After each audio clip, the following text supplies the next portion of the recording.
ചേരുന്നുണ്ട്. അരുൺരാജ്, വലിയ ഒരു അനാസ്ഥയുടെ, ഗുരുതരമായ അനാസ്ഥയുടെ, പൊറുക്കാൻ കഴിയാത്ത വീഴ്ചയുടെയൊക്കെ ഇരയായ ഒരു 13-കാരൻ മാറുകയാണ്. ഇപ്പോൾ ഏറ്റവും ഒടുവിലായി പുറത്തു വരുന്ന വിവരങ്ങൾ അത് ഈ വിവരം അമ്മയെ അറിയിച്ചിട്ടുണ്ട് എന്നുള്ളതാണ്. എപ്പോഴേക്ക് വിദേശത്തുള്ള അമ്മയെ നാട്ടിലേക്ക് എത്തിക്കാനാണ് ആലോചിക്കുന്നത്? ബന്ധുക്കളിൽ നിന്ന് ലഭ്യമാകുന്ന പുതിയ വിവരങ്ങൾ എങ്ങനെയാണ് അരുൺരാജ്?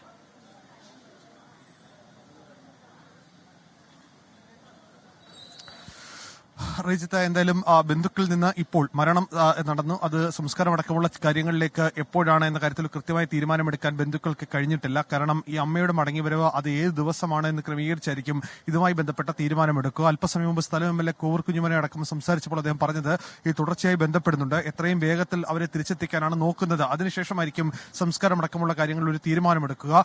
ഇതിന് മുന്നോടിയായി ഇതുമായി ബന്ധപ്പെട്ട് ഇന്ന് 6 മണിക്ക് തന്നെ എന്താണ് സംഭവിച്ചതെന്ന കാര്യത്തിൽ DPI ഇന്ന് വിദ്യാഭ്യാസ മന്ത്രിക്ക് സർക്കാരിന് മുമ്പിലേക്ക് ഒരു റിപ്പോർട്ട് സമർപ്പിക്കും. അത് വിദ്യാഭ്യാസ വകുപ്പിന്റെ അന്വേഷണ റിപ്പോർട്ടാണ്. ആ അന്വേഷണ റിപ്പോർട്ടിൽ സ്കൂൾ മാനേജ്മെന്റിന് വീഴ്ചയുണ്ടായിട്ടുണ്ടെങ്കിൽ അത് ചൂണ്ടിക്കാട്ടും എന്നുള്ളതാണ് സ്ഥലം എം.എൽ.എ വ്യക്തമാക്കിയത്. എന്തായാലും നേരത്തെ വൈദ്യുതി വകുപ്പിന്റെ ഇതുമായി ബന്ധപ്പെട്ട റിപ്പോർട്ട് പുറത്തു വന്നതാണ്. ആ റിപ്പോർട്ടിൽ കൃത്യമായി ഇതിന്റെ അനാസ്ഥ ചൂണ്ടിക്കാട്ടിയിരുന്നു. സ്കൂൾ കെട്ടിടവുമായി കൃത്യമായ അകലം പാലിച്ചിരുന്നില്ല എന്നുള്ളതാണ് വൈദ്യുതി വകുപ്പ് കണ്ടെത്തിയത്. അതുപോലെ തന്നെ നിലത്ത് നിന്ന് വളരെ താഴ്ന്ന നിലയിലാണ് വൈദ്യുതി ലൈൻ നിലനിൽക്കുന്നതെന്നും വൈദ്യുതി വകുപ്പ് കണ്ടെത്തിയിരുന്നു. ഈ സാഹചര്യത്തിൽ ഒരു അനാസ്ഥ KSEBിയുടെ ഭാഗത്തു നിന്നുണ്ടായി എന്നുള്ള വെളിപ്പെടുത്തലാണ് KSEB തന്നെ ഉണ്ടാക്കുന്നത്. പക്ഷേ ഇക്കാര്യങ്ങളിൽ സ്കൂൾ മാനേജ്മെന്റിന് കൂടി ചില ഉത്തരവാദിത്തങ്ങൾ ഉണ്ടായിരുന്നു, അതിൽ നിന്ന് ഒഴിഞ്ഞു മാറാൻ കഴിയില്ല. അത് ഏതൊക്കെയാണ് അവർക്ക് ഉണ്ടായ വീഴ്ച, അതുപോലെ തന്നെ സ്കൂളിൽ ഫിറ്റ്നസ് സർട്ടിഫിക്കറ്റ് കൊടുത്ത ഉദ്യോഗസ്ഥൻ അയാൾക്ക് ഏതെങ്കിലും തരത്തിൽ വീഴ്ച പറ്റിയിട്ടുണ്ടോ എന്നീ കാര്യങ്ങളിലും പരിശോധനയുണ്ടാകും.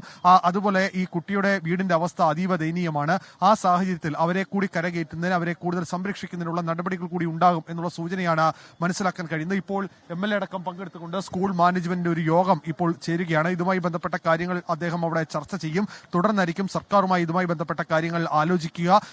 ഈ താലൂക്കിലെ എല്ലാ സ്കൂളുകളുടെയും ഫിറ്റ്നസിന്റെ കാര്യം വീണ്ടും പുനഃപരിശോധിക്കാനുള്ള തീരുമാനം കൂടി ഇപ്പോൾ MLA നൽകിയിട്ടുണ്ട്. MLAയുടെ ഭാഗത്ത് നിന്ന് നിർദ്ദേശം കൂടി പോയിട്ടുണ്ട്. അരുൺരാജ്, ഗുരുതരമായ അനാസ്ഥയാണ് ഉണ്ടായതെന്ന് ആ ദൃശ്യങ്ങളിൽ തന്നെ വ്യക്തമാണ്. ഏറ്റവും ഒടുവിലായി പുറത്തുവന്ന അന്വേഷണ റിപ്പോർട്ടിലും KSEBിയുടെ വീഴ്ച, സ്കൂൾ അധികൃതരുടെ വീഴ്ച, ഇതൊക്കെ അക്കമിട്ട് നിരത്തുന്നുണ്ട്. കർശനമായ നടപടി ഈ വിഷയത്തിൽ വേണം. ഒപ്പം തന്നെ ഇത്തരത്തിലുള്ള സംഭവം ഇനി നമ്മുടെ സ്കൂളുകളിൽ ഉണ്ടാകാതിരിക്കാൻ വേണ്ട ജാഗ്രതയും ഇടപെടലും സർക്കാരിൻ്റെ ഭാഗത്തു നിന്നുണ്ടാവേണ്ടതുണ്ട്.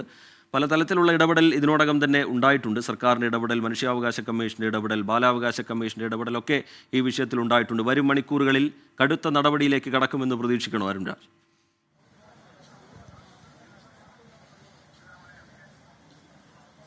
തീർച്ചയായും നാളെ ബാലാവകാശ കമ്മീഷൻ ചെയർമാൻ അടക്കം ഈ സ്ഥലം സന്ദർശിക്കുന്നു എന്നുള്ളതാണ് ലഭിക്കുന്ന വിവരം. അങ്ങനെ വരും ദിവസങ്ങളിൽ കൂടുതൽ ഉദ്യോഗസ്ഥരുടെ ഭാഗത്തുനിന്നുള്ള അന്വേഷണം ഉണ്ടാകും. സ്ഥലം DYSPയുടെ നേതൃത്വത്തിലായിരിക്കും അന്വേഷണം നടക്കുക.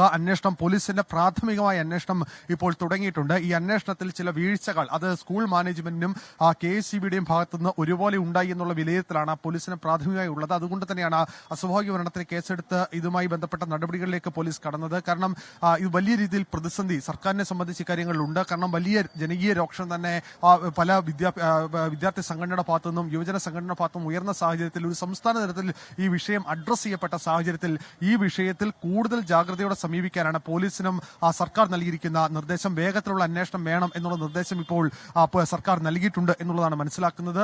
നമ്മൾ ഈ കാണുന്നത് പോലെ തന്നെ ഇപ്പോഴും ഈ വൈകിയ വേളയിൽ പോലും വലിയ പ്രതിഷേധം ഈ സ്കൂളിന്റെ വാതിക്കലൊക്കെ അടക്കം എത്തുന്ന സാഹചര്യമുണ്ട്. യുവജന സംഘടനാ പ്രതിനിധികൾ അതുപോലെ തന്നെ വിദ്യാർത്ഥി സംഘടനാ പ്രതിനിധികളെല്ലാം ക്യാമ്പ് ചെയ്യുന്നുണ്ട്. കാരണം ഉണ്ടായ സാഹചര്യം, ഉണ്ടായ സംഭവം അത് നീതീകരിക്കാൻ കഴിയുന്നതല്ല. ഒരു തരത്തിലും അതിന് യാതൊരു തരത്തിലും ന്യായമില്ല. അതുകൊണ്ട് തന്നെ ഉദ്യോഗസ്ഥരുടെ തുടർച്ചയായുള്ള പരിശോധന തുടരുന്നുണ്ട്.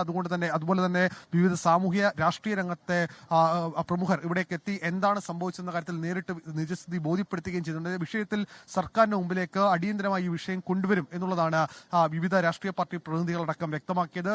സ്ഥലത്ത് വലിയ പോലീസ് വിന്യാസം തന്നെ ഇതിനോടകം ക്രമീകരിക്കുകയും ചെയ്തിട്ടുണ്ട്.